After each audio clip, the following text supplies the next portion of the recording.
এক বনে এক শিয়াল আর এক খরগোশ বাস করত। তারা ভাবলো পায়েস খাবে, তাই আলাদাভাবে লাউয়ের চাষ শুরু করে। খরগোশ তার লাউয়ের গাছের গোড়ায় নিয়মিত পানি দেয় এবং যত্ন করে, আর অন্যদিকে শিয়াল মামা অনেক চালাক এবং অলস থাকায় সারাদিন সে ঘুমায়। একদিন দেখতে পায় খরগোশের গাছে অনেক বড় একটি লাউ ধরেছে।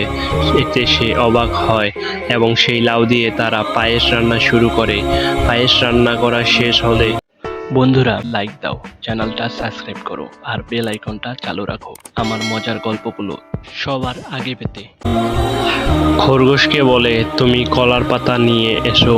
তাই খরগোশ চলে যায় বনে, আর এদিকে সে সবটুকু পায়েস একাই খেয়ে নেয়। খরগোশ এসে দেখে তার জন্য অল্প একটু পায়েস রাখা, এতেও সে সন্তুষ্ট। সে আগের দিনের মতো ধোপার কাছে চলে যায় গোসল করিয়ে নিতে। ধোপা তাকে সুন্দর করে গোসল করিয়ে দেয়।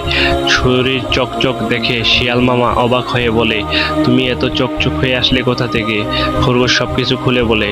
এতে শিয়াল অনেক ছুটে চলে যায় ধোপার কাছে এবং ধোপাকে বলে, তুমি আমাকে গোসল করিয়ে দাও। ধোপা বলে, দাঁড়াও, তোমাকে গোসল করিয়ে দিচ্ছি। যখন কাছে যায় তখন সে লাঠি দিয়ে অনেক মারপিট করে এবং বলে, তুমি তো সেই দিন আমার মুরগিটিকে খেয়েছিলে, আজকে আসছো গোসল করার জন্য। শিয়াল অনেক মারপিট খেয়ে শেষে অনেক কষ্টে জঙ্গল ছেড়ে দেয়।